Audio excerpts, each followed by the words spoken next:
Hello, I'm Patricia Silva with your SCV NewsBreak for Tuesday, September 6th. The rabid bat count in Santa Clarita continues to rise with a total of 7 rabid bats found in the area as of August 31st. Overall, 26 rabid bats were found in LA County, with clusters of them being found a little north of downtown LA, others in the Glendale and Burbank area, and the most clustered in Santa Clarita. For several years, Santa Clarita has had more rabid bats than any other areas in the county. Although bats are the animals that are most commonly diagnosed with rabies in LA County, less than 1% of bats in nature are infected with rabies. However, bats that are seen flying in daylight or found on the ground are more likely to have rabies. It's still important to remember that you should never touch a bat, as touching them with bare hands could lead to a bite and exposure to rabies. Bite marks from bats can be very small and hard to see, so if you do believe you have been exposed to rabies, make sure to be tested for it and to report the bat so that it can also be tested. A Newhall man accused of assault and domestic violence murder is due back in court in December after his case was continued again. 49-year-old Robert George Arvizu was ordered by a judge to face a murder charge related to the death of his wife, Courtney Arvizu, and 2 charges stemming from an alleged assault against Eric Shapiro.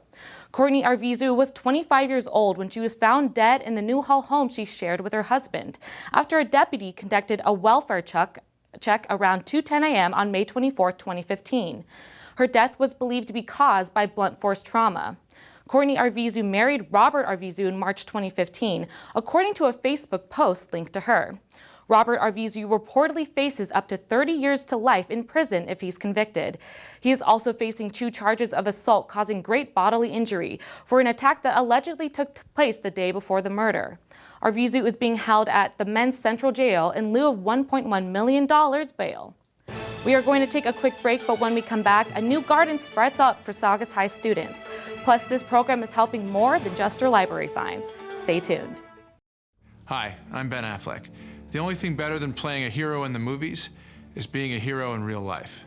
Like the 50,000 veterans who returned from Iraq and Afghanistan with devastating injuries.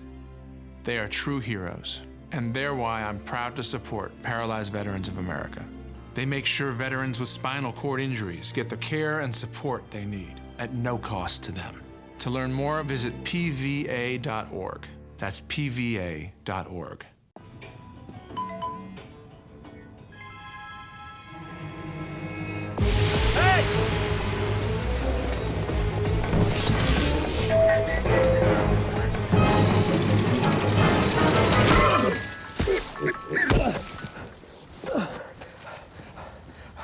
So, same time next week?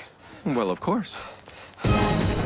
Put away a few bucks, feel like $1 million. For free tips to help you save, go to Feed the Pig. Welcome back to SCV NewsBreak. The Santa Clarita Sunrise Rotary Club and the Rotary Interact Club at Saugus High School dedicated a peace garden at the school Tuesday afternoon. The garden is for students to use as a place to rest and find peace, talk out solutions when having difficulties, and work out peaceful solutions to problems. But essentially, it's kids who put out the energy, who had the ideas, and those are the ones that embrace that whole concept of how do we create peace, starting on this campus and extending throughout the world, having a global extension of what peace is. The youngsters here at this school are lucky that they're not at the spot that I was in when I was at their age. But here instead we're talking about peace and how to get along with the people that are our neighbors next door, within the state, within the country, within the world. We're all neighbors. You can watch the full dedication on scvtv.com. Food for Fines donations go beyond helping library patrons alleviate some of their fines. The donations will go to the nearly 70 clients, including families, that the Santa Clarita Valley Food Pantry helps each day they're open. After the Santa Clarita Public Library's Food for Fines program kicked off last Thursday, many came out to bring in donations and get some of their fines waived. In fact, so many donated that after a few days, bins are already full. I did get a phone call today to let me know that all 3 of the barrels are full. So we need to send drivers over to all 3 library locations to pick up food tomorrow.